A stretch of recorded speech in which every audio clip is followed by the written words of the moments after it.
Good evening, नमस्कार। स्वागत है आप सभी का एक्शन एनालिसिस और स्टैट्स से भरपूर देश के सबसे बड़े क्रिकेट शो क्रिकेट प्रिडिक्टा में, स्पॉन्सर्ड बाय 1xBet। मैं हूं आपके साथ सुजाता और आज है डबल हेडर। दो बड़े मुकाबले आज होने वाले हैं। पहला मुकाबला होगा राजस्थान रॉयल्स बनाम रॉयल चैलेंजर्स बेंगलुरु और दूसरा मुकाबला होगा Delhi Capitals versus Mumbai Indians. दोनों पर हम डिटेल में बात करेंगे, लेकिन उससे पहले बात करते हैं कल हुए मुकाबले की, जो किसी थ्रिलर से कम नहीं था। जबरदस्त मुकाबला देखने को मिला सनराइजर्स हैदराबाद और पंजाब के बीच।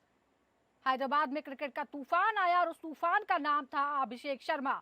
सिर्फ 55 गेंदों में 141 रन की आतिशी पारी खेलकर न सिर्फ पंजाब किंग्स के 246 रन के विशाल लक्ष्य को चुनौती दी, बल्कि रिकॉर्ड्स की झड़ियां लगा दी। एक भारतीय बल्लेबाज का आईपीएल में अब तक का सबसे बड़ा स्कोर रहा। एसआरएच के इतिहास की सबसे बड़ी व्यक्तिगत पारी जैसे कई रिकॉर्ड्स उन्होंने अपने नाम कर लिए। सबसे बड़ी पारी उन्होंने खेली।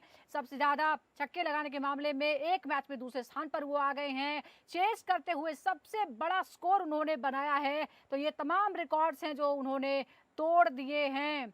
ये ट्रेविस हेड ने भी उनका साथ दिया और शानदार 50 लगाई और एसआरएच ने इस टारगेट को बड़ी ही आसानी से चेज कर लिया। तो लगातार हार के बाद आखिरकार जीत मिली सनराइजर्स हैदराबाद को। और अब बात आज होने वाले मुकाबलों की करते हैं। पहला मुकाबला राजस्थान रॉयल्स वर्सेस आरसीबी के बीच होने वाला है। आरसीबी ने शुरुआत में बहुत अच्छा प्रदर्शन किया, हालांकि इस वक्त दोनों ही टीमें बेस्ट फोर से बाहर हो गई हैं। आज कोशिश होगी एक बार फिर से जीत की पटरी पर लौटने की। अगर हम हेड टू हेड बात करते हैं तो कुल मिलाकर दोनों के बीच 32 मुकाबले अभी तक खेले गए हैं, जिसमें से 14 में राजस्थान रॉयल्स और आरसीबी ने 15 मुकाबले जीते हैं। 3 का कोई नतीजा नहीं निकला है। अगर पिछले 5 मुकाबलों की बात करते हैं तो राजस्थान थोड़ा सा एज लिए हुए 3 उसने जीते हैं, जबकि आरसीबी ने 2 मुकाबले जीते हैं। देखते हैं कि आज के मुकाबले में जो इस वक्त चल रहा है उसमें क्या होने वाला है। और दूसरा मुकाबला जो है वो है मुंबई इंडियंस और दिल्ली कैपिटल्स के बीच। दिल्ली कैपिटल्स शानदार फॉर्म में है, अभी तक वो अजय रही है इसमें, जबकि one of the best team Mumbai Indians struggle करती हुई नजर आ रही है। इतिहास भले ही मुंबई के साथ हो, लेकिन आईपीएल में कुछ भी हो सकता है। मुंबई इंडियन की कोशिश होगी कि आज किसी तरह से वो वापसी करे। तो बड़ा सवाल यह है कि क्या दिल्ली के तीसरे सितारे चमकेंगे और मुंबई अपनी ताकत का लोहा मनवा पाएगी, ये बड़ा सवाल होने वाला है। और अगर हम हेड टू हेड की बात करते हैं तो दोनों के बीच कुल मिलाकर 35 जो मुकाबले हैं वो खेले गए हैं। दिल्ली कैपिटल्स ने इसमें 16 जीत हासिल की है, जबकि 19 बार मुंबई इंडियंस ने जीत हासिल की है। पिछले 5 मुकाबलों में दिल्ली कैपिटल्स ने 2 और मुंबई ने 3 जीत हासिल की है। ये रिकॉर्ड रहा है, लेकिन आज क्या होने वाला है इस पर हम बात करते हैं। हमारे साथ 2 खास मेहमान जुड़ गए हैं। हमारे साथ पूर्व अंतर्राष्ट्रीय और आईपीएल अंपायर अनिल चौधरी जी हैं और साथ ही हमारे साथ सीनियर स्पोर्ट्स जर्नलिस्ट ताउजिज भी हैं। अनिल जी, दिल्ली कैपिटल्स का कमाल का फॉर्म नजर आ रहा है, हालांकि इतिहास जो है वो मुंबई इंडियंस के साथ है। आज आपको क्या लगता है, एमआई का आत्मविश्वास क्या इस बात से प्रभावित होगा कि दिल्ली लगातार जीत रही है और उसे कोई भी टीम अभी तक हरा नहीं पाई है?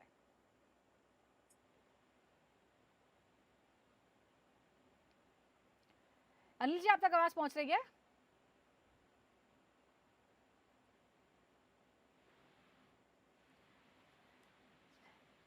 अनिल जी, आप तक आवाज पहुंच रही है?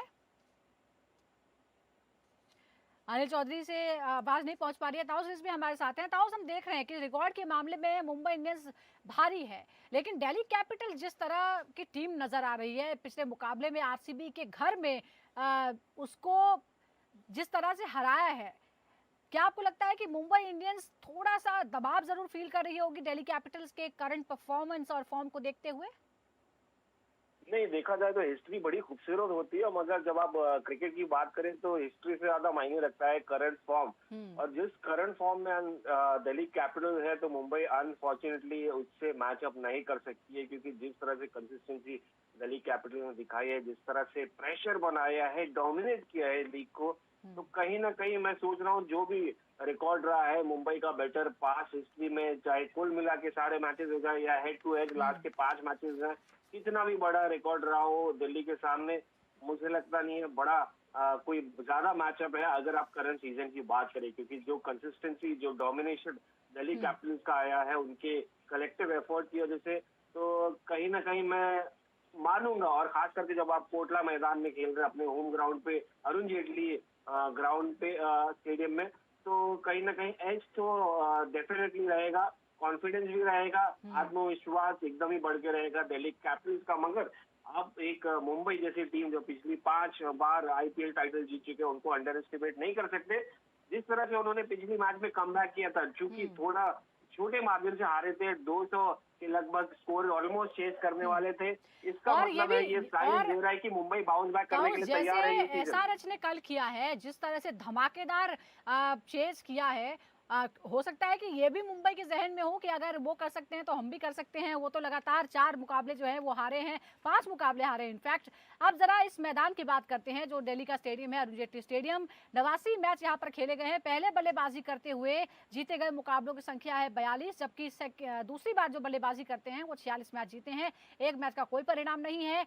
89 मैचों में टॉस जीतकर जीते गए मैचों की संख्या है 45, हार कर जीते हैं 43, एक का कोई परिणाम नहीं निकला, यानी बहुत ज्यादा फर्क नहीं है। अनिल जी, अगर आप तक मेरी आवाज पहुंच रही हो तो मैं आपसे ये समझूंगी कि जिस तरह से हमने आंकड़े बताए हैं, आंकड़ों में स्टैट्स में जो है वो भारी नजर आती है मुंबई इंडियंस, लेकिन करंट फॉर्म में कहीं ज्यादा आगे कॉन्फिडेंट नजर आती है दिल्ली।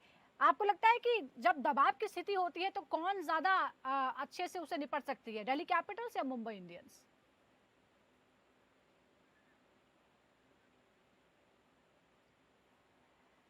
जी, अनिल अनिल जी से हम फिर से बात करेंगे, लेकिन हम एक बार फिर रिकॉर्ड बता रहे हैं। अरुण जेटली स्टेडियम के जो आंकड़े हैं, प्रति विकेट औसत रन जो है वो 27.47 है, प्रति ओवर औसत रन है 8.50। पहले बल्लेबाजी करने का जो औसत है वो 166 है, लेकिन ये इससे आगे भी जा सकता है। कुल मैच जो खेले गए 89, उनमें तेज गेंदबाजों ने 389 विकेट लिए हैं, जबकि स्पिनर्स द्वारा लिए गए विकेटों की संख्या है 208। तो ये जिस तरह से हमने बात की है स्टार्स की और इतिहास की, मैं आपसे ये समझूंगी कि जब प्रेशर की कोई स्थिति आती है, आपको एक्सपीरियंस है, तो प्रेशर में कौन ज्यादा बेहतर परफॉर्म कर पाता है, दिल्ली कैपिटल्स या फिर मुंबई इंडियंस? देखिए, अगेन मैं कहूँगा खूबसूरत होता है हिस्ट्री। मुंबई इंडियंस की हिस्ट्री तो बड़ी ही लेगेसी के साथ आती है, बड़ी खूबसूरत है। 5 बार टाइटल है और उनसे पता चलता है कि वो प्रेशर नहीं लेते, क्योंकि उन्होंने कई बार खराब शुरुआत के बाद बाउंस बैक किया है। तो समझिए प्रेशर किसकी तरफ ज्यादा झुकाव होता है।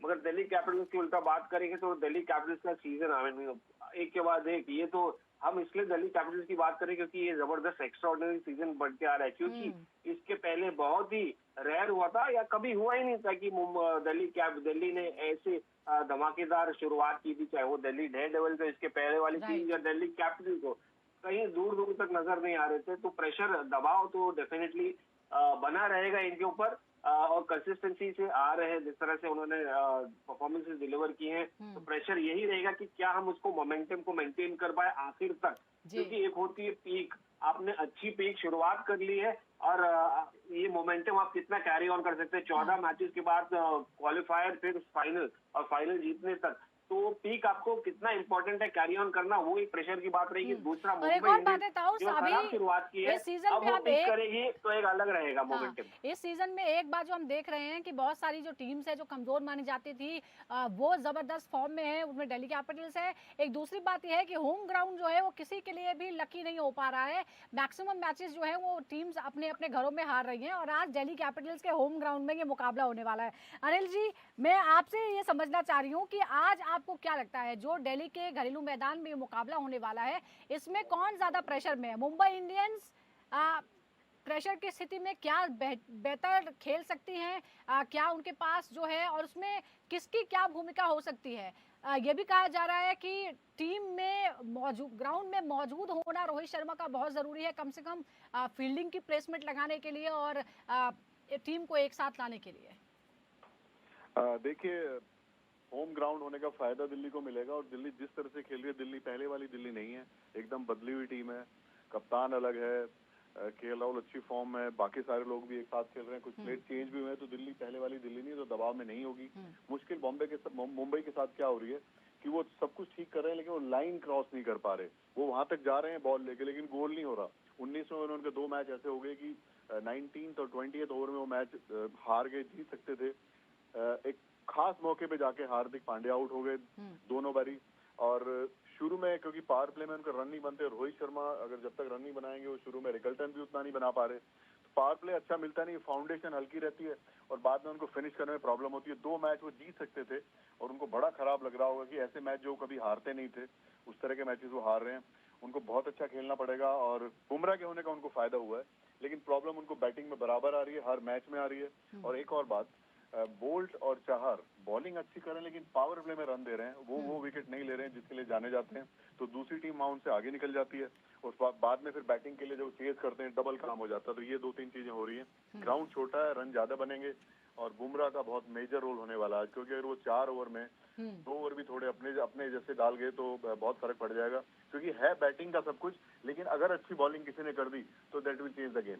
बिल्कुल, तो बुमराह पर आज भी नजरें रहने वाली है। हालांकि इंजरी से वापसी आने के बाद इकोनॉमिकल तो वो रहे, लेकिन विकेट लेने में कामयाब नहीं रह पाए। अब जरा परफॉर्मेंस पे नजर डालते हैं जो हमारे दिल्ली के टॉप प्लेयर्स हैं उनकी तरफ। फाफ डु प्लेसिस की बात करते हैं। 5 पिछली पारियां जो है उसमें पिछले मुकाबले में सिर्फ 2 रन, उससे पहले 50, 29, 19 और 14 रन। अभिषेक पोरेल की बात करें तो 7, 33, 34, 0 और 52 रन, यानी एक हाफ सेंचुरी जो है उन्होंने भी बनाई है। केएल राहुल की अगर हम बात करें तो बहुत ही शानदार फॉर्म में दिख रहे हैं। पिछले मुकाबले में 93, उससे पहले 77, 15, 34 और 42, यानी 2 हाफ सेंचुरीज वो लगा चुके हैं।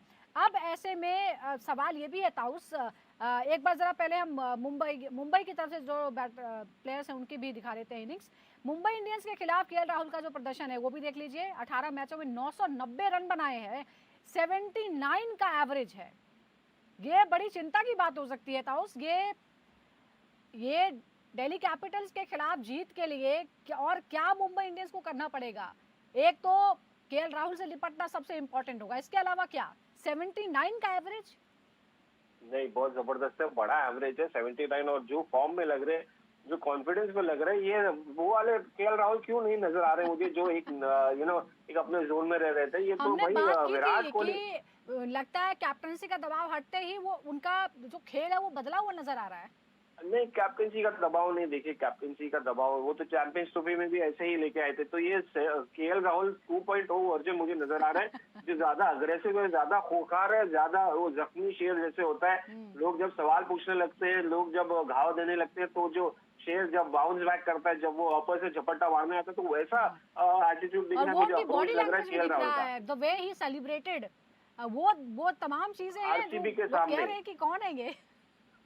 एब्सोल्युटली, तो पिछली बार जो सेलिब्रेशन था वो एक अनलाइक केएल राहुल था। क्योंकि केएल राहुल ऐसे प्लेयर है जो ज्यादा एक्सप्रेस नहीं करते हैं, सिर्फ बल्लेबाजी में अपना काम करके चुपचाप चले जाते हैं। मगर कुछ और यहाँ पर लग रहा है, क्या ये पिछले साल का घाव था जो एलएसजी ने दिया था उनको, वो उभर के आ रहा है कि भाई तुम मुझे छोटा प्लेयर मत समझो, मैं बहुत ही बड़ा क्लास प्लेयर हूँ। केएल राहुल क्लास प्लेयर हूँ। और ये मुझे लगता है जाहिर सी बात है, कहीं ना कहीं प्लेयर के स्टेज पे ऐसे करियर में फेज में आता है कि भाई कहीं ना कहीं उनके ईगो को धक्का पहुंचता है। और ये अच्छी बात है अगर आप वो पॉजिटिव एस्पेक्ट में लेंगे कि प्लेयर की भाई मुझे अब प्रूव करना है, मुझे अब लोगों को बताना है कि भाई कोई ऐसा वैसा नहीं है, टॉम डिक एंड हैरी नहीं हूँ, एक बड़ा प्लेयर हूँ।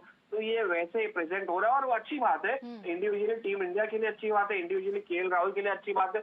बट ये खराब बात है मुंबई इंडियंस के लिए, क्योंकि 79 का एवरेज लेके आने वाला बंदा वो चुपचाप नहीं बैठेगा ये मैच में, क्योंकि एक दो बार लगातार player man of the match जीतने के बाद 5 पारियां दूसरा भी देखने लायक रहेगा। एक बार 5 पारियां मुंबई इंडियंस के खिलाफ केएल राहुल की वो भी बता देते हैं। जो पिछले में 55, उससे पहले 28, 103 और 21, यानी 2 सेंचुरीज है इसके अंदर और 1 हाफ सेंचुरीज है, इसीलिए ये एवरेज बन रहा है। रोहित शर्मा के पिछले 5 पारियों का रिकॉर्ड अगर हम देखें तो 17, 13, 8, 0 और 76 ये है उनके। रैन डिकल्टन की पिछले 5 पारियों को देखें तो 17, 10, 62, 6 और 13। सूर्य कुमार यादव की पारियों को देखें तो 28, 67, 27, 48 और 29 रन। अनिल जी, ये जरा आपसे समझना चाहेंगे, जैसा हमने कहा कि केएल राहुल तो एक सबसे बड़ी चुनौती होंगे ईएमआई के लिए, और क्या ऐसा करना होगा कि दिल्ली कैपिटल्स को किसी तरह से काबू में कर पाए मुंबई इंडियंस? आप एक और बात देखिए कि उधर कुलदीप यादव भी बहुत अच्छी बॉलिंग कर रहे हैं, बड़ी पॉजिटिव बॉलिंग कर रहे हैं, वो विकेट के लिए जा रहे हैं, वो भी इनको ध्यान रखना पड़ेगा। ये ना हो कि इनके जो बैट्समैन शॉट खेलते हैं, सूर्या या जो भी बीच में तिलक हो गया, ये ना हो कि ये शिकार बन जाए कुलदीप का, बाद में बहुत प्रॉब्लम हो जाएगी। और एक क्या बात हो रही है, सब लोग एक साथ क्लिक नहीं कर रहे, कभी सूर्या ने बना दिए, कभी फिर हार्दिक पांड्या थोड़े से ऐड कर गया, तिलक बीच में एक मैच में स्लो खेल गए, तो कंप्लीट यूनिट की तरह नहीं खेल रहे हैं। वो इनको ध्यान रखना पड़ेगा, क्योंकि दिल्ली की बॉलिंग भी अच्छी है। Delhi as a bowling unit also doing very well, और एकदम फ्रेश लग रहे हैं वो बिल्कुल। और रही बात केएल राहुल की, तो केएल राहुल का बहुत सारा रीजन है वो क्यों इतना जोर से बाउंस बैक किए। दो बातें मुझे सीधी सीधी लग रही हैं। एक तो आई थिंक कप्तानी वो एंजॉय नहीं करते। कप्तानी आप तब एंजॉय करते हैं टीम जीतने लगे। लखनऊ बहुत खराब खेल रही थी पिछली बारी। और एक क्या बात थी, एज ए बैटर लखनऊ में उनके सारे मतलब आधे मैचेस तो लखनऊ में खेलने पड़े, और पिच अच्छी नहीं थी लखनऊ की बैटिंग के लिए। तो वो भी उनको सब दिमाग में चढ़ा हुआ था कि ना रन बन रहे, ना पिच उनके मतलब की है, टीम भी एक साथ क्लिक नहीं कर रही। तो बहुत सारा प्रेशर था, उस सब से वो निकले और फ्री होके खेल रहे हैं। और प्लस उनका चैंपियंस ट्रॉफी बहुत अच्छा गया, और इंडियन टीम ने उन पे कॉन्फिडेंस दिखाया, उनको कीपिंग भी कराई, उनको अच्छे नंबर पे बैटिंग कराई। ये सारी चीजें ऐड ऑन हो गई। और एक और बात, आप जब एज के साथ धीरे धीरे ग्रो करते हैं, आई थिंक बहुत सारी चीजें आप सीख जाते हैं नेचुरली, बिना सीखे। आपको लाइफ सिखा देती है। इसलिए आपको केएल राहुल अलग प्लेयर दिखाई दे रहे हैं, और उनका कॉन्फिडेंस आई थिंक वो खतरे की घंटी होंगे मुंबई के लिए। और उनके मुंबई के खिलाफ रिकॉर्ड भी बहुत अच्छा है। वो सारी बातें ऐड ऑन होंगी, और सबकी नजर रहेगी केएल राहुल पे भी आज। अनिल जी, क्या आपको लगता है कि उनकी जो पोजीशन है खेलने की, उसमें क्या किसी तरह की चेंज हम एक्सपेक्ट कर सकते हैं, या फिर जो जिस जगह पर वो खेल रहे हैं उसी जगह पर खेलना उनको सही रहेगा? मेरे ख्याल वो ठीक खेल रहे हैं, उनको ज्यादा ओवर खेलना चाहिए। उनकी बैटिंग का फायदा ये है, और भले एक नंबर ऊपर आ जाए, फायदा ये कि तो वो लंबा खेल सकते हैं, और वो कभी भी गियर चेंज कर सकते हैं। दो तरह के प्लेयर होते हैं, एक तो जैसे हैदराबाद के प्लेयर हैं, उनका वन वे ट्रैफिक है, या तो आर या पार। लेकिन केएल राहुल ऐसे हैं कि सिचुएशन के हिसाब से चेंज कर सकते हैं, तो उनका और एक नंबर ऊपर बैटिंग करने कोई प्रॉब्लम नहीं है, क्योंकि वो लंबा खेलने के शौकीन है। टाइम लेके खेलेंगे उनके लिए और अच्छा रहेगा। सामने की वी में ज्यादा शॉट खेलते हैं, और थोड़ा सेट होने के बाद वो जो आजकल T20 में साइड वाले शॉट है, उनमें भी उनकी मास्टरी है। मैं चाहता हूं कि कम से कम 12 से लेकर 15 ओवर तक वो बैटिंग करें वहां पे पिच पे। तो छेड़छाड़ करना जो है वो सही नहीं रहेगा आज। आप जरा रोहित बैटर्स के बारे में बता लेते हैं। जो बैटर पहले हमारे सामने हुआ है रोहित शर्मा बनाम मिचेल स्टार्क। 11 गेंदों का एनालिसिस है, 19 रन बने हैं, आउट नहीं कर पाए, 4 डॉट बॉल्स, 2 चौके, 1 छक्का, 172 का स्ट्राइक रेट है। ताउस, ये जो भिड़ंत हमको नजर आ रही है ये थोड़ा बराबरी पे ही है, लेकिन क्या आज डीसी वर्सेस एमआई के मुकाबले में कुछ नया देखने को मिल सकता है? क्या रोहित शर्मा कुछ इंस्पायर्ड होंगे हैदराबाद के जो खिलाड़ी हैं उनसे, क्योंकि उसी तरह के वो भी हैं, वो भी विस्फोटक बल्लेबाज हैं? नहीं नहीं, इंस्पिरेशन मुझे लगता नहीं कि उनको हैदराबाद से लेना चाहिए, उनको केएल राहुल से लेना चाहिए इंस्पिरेशन। क्योंकि KL Rahul match and match almost ऊपर आगे पीछे उनकी एज है, और टीममेट है उनके टीम इंडिया के। बट अगर आप इसकी बात करें कि देखिए रोहित शर्मा का बल्ला नहीं चल रहा है, अनफॉर्चुनेट है, विकेट ऐसे ही जा रही है, और ऐसे ही नहीं जा रही कि भाई अपने आप ऐसा लग रहा नहीं है कि भाई वो ज्यादा कीन है या ज्यादा हंगरी है। और कहीं ना कहीं मुझे लगता है कि उनको अपने गेम को इवॉल्व करना पड़ेगा, अपने गेम को थोड़ा समझना पड़ेगा, क्योंकि ये ऐसे स्टेज में या फिर उनका या तो आर खत्म हो जाएगा या तो फिर आगे बढ़ नहीं पाएंगे। तो कहीं ना कहीं ये मैचअप मैं देख रहा नहीं हूँ, मैचअप ये एडवांटेज में रहेगा इनके मिचेल स्टार्क के, जो ज्यादा फॉर्म में लग रहे हैं, ज्यादा अटैकिंग लग रहे हैं, ज्यादा कॉन्फिडेंट लग रहे हैं, और जिस तरह से वो सीजन गया है, ये सीजन उनका जबरदस्त गया है। तो कहीं ना कहीं मैं मानता हूँ कि ये आसान नहीं रहने वाला है रोहित शर्मा के अच्छा, लिए। एक और रहता है, थोड़ा टाइम कम है इसलिए जरा एक बड़े इंटरेस्टिंग बैटल है। हमने केएल राहुल के बारे में सबसे ज्यादा बातें की हैं। उनके खिलाफ जसप्रीत बुमराह, 117 गेंदों का एनालिसिस है, 146 रन, 2 बार आउट, 46 डॉट बॉल्स, 4 चौके जो हैं वो 6 लगे हैं, छक्के लगे हैं 4, 124 का स्ट्राइक रेट यहाँ पर नजर आता है। अनिल जी, क्या ये जो मुंबई इंडियंस के लिए राहत की खबर हो सकती है, खासकर जब राहुल सबसे बेस्ट फॉर्म में है डीसी की तरफ से, और जसप्रीत बुमराह के सामने थोड़ा सा जो है वो कमजोर नजर आते हैं? देखिए, बुमराह वर्ल्ड में किसी भी बैटर के लिए खतरनाक बॉलर है। अच्छी फॉर्म में उनका सिर्फ वो फिटनेस का रहता है, और वो अगर अपनी लय में आएंगे, वो अपनी वैरायटी जो उनकी है उसी एक्शन से वो तेज डालते हैं, उसी से स्लो। और जो उनका एंगल है ना, वो बहुत ही ऐसा भयंकर एंगल है। थोड़ा कहीं बॉल बन गया और वो सब हुआ तो, क्योंकि दिल्ली में मैच है, पिच में तो कुछ ज्यादा होगा नहीं, लेकिन बुमराह को आप समझ के चलिए, कोई भी कितनी फॉर्म में बैट्समैन हो दिक्कत कर सकते हैं। बुमराह का बिल्कुल ध्यान रखना पड़ेगा। उनके 4 ओवर में होना चाहिए कि वो just see three those overs, उनको मतलब बहुत ज्यादा रिस्क ना लें, और उनको किसी तरह से उनके 4 ओवर जितने भी कम विकेट में निकाल सकते हैं निकालें। और केएल राहुल को बराबर झांकना पड़ेगा, कितनी भी फॉर्म में क्यों ना हो। सारे वर्ल्ड के बैट्समैन फॉर्म में ही है जो वो बुमराह आउट करते हैं। तो बिल्कुल, तो ये बात ध्यान रखिए आप। बिल्कुल। तो बुमराह से सावधान रहने की जरूरत है। सूर्य कुमार यादव वर्सेस कुलदीप यादव, 12 गेंदों का एनालिसिस है, 21 रन, आउट नहीं कर पाए, 4 डॉट बॉल, 2 चौके, 1 छक्का, 175 का स्ट्राइक रेट है। ताउस क्या कहेंगे, क्या डीसी के लिए ये चिंता का सबब बनने वाला है? क्योंकि हमने 2 बॉलर्स के नाम लिए और दोनों ही जो हैं वो खतरनाक नजर आते हैं। 175 स्ट्राइक रेट मतलब बहुत बड़ा है यार, बहुत बड़ा है कुलदीप यादव के सामने सूर्य कुमार यादव। और ये इंटरेस्टिंग मैचअप रहेगा। अनिल जी ने तो पहले ही बता दिया कि यार अगर कुलदीप यादव का रन लीक कर दिया और ये बड़े बैट्समैन है मिडिल ऑर्डर, तो बड़ा प्रॉब्लम हो जाएगा दिल्ली कैपिटल्स को। तो कहीं ना कहीं मैं देखता हूँ कि एक इंटरेस्टिंग कॉन्टेस्ट है। स्पिनर्स को बहुत अच्छा खेलते हैं सूर्य कुमार यादव, और अभी भी उनका देखिए शुरुआत तो जबरदस्त किया था, बाकी उनके बैटर्स फॉर्म में नहीं लग रहे थे, मगर उन्होंने अच्छी शुरुआत कर दी थी। तो ये विकेट जो है बल्लेबाजों के लिए ज्यादा हेल्पफुल रहेगी। तो कहीं ना कहीं आप सूर्य कुमार यादव को डांस करते हुए नजर आएंगे, स्टेप आउट करते हुए या तो इधर फेवरेट उधर कौन है मूव आज करते का, हुए, एमआई स्वीप या करते हुए। डीसी? नहीं देखिए, डीसी मैं कहूंगा, क्योंकि डीसी फॉर्म में है। ओके दिल अनिल पे जी पत्थर आप? रखे। बहुत मुश्किल सवाल है ये, छोटे ग्राउंड पे कहना बड़ा ही मुश्किल है। बस ये टच एंड गो मैच रहने वाला है, बहुत बहुत मुश्किल है किसी का नाम लेना, क्योंकि ये मैच 2 ओवर में चेंज हो जाएगा। अगर थोड़ा सा हार्दिक पांड्या टाइप बैटिंग बाद में हो गई, बाउंड्री इतनी छोटी कि बैकफुट से भी छक्के लगेंगे, बहुत मुश्किल है कहना। मतलब ये वाले T20 मैच प्रेडिक्ट करना स्पेशली आपके लिए मुश्किल है, लेकिन अरुण ताउस जेटली ने आज स्टेडियम वेरी सिर्फ अपने डिफिकल्ट। दिमाग की सुनी है, दिल की नहीं सुनी है, और इसीलिए मुंबई के बजाय दिल्ली का नाम लिया है। रिकॉर्ड को देखते हुए, फॉर्म को देखते हुए दिल बहुत पे बहुत पत्थर शुक्रिया रखे। बहुत बहुत शुक्रिया आपका ताउस, और अनिल जी आपका बहुत बहुत शुक्रिया। और इसी के साथ क्रिकेट प्रेडिक्टा में आज के लिए बस इतना ही, लेकिन इसी तरह के स्टार्स और एनालिसिस के लिए लगातार जुड़े रहिए हमारे साथ। नमस्कार।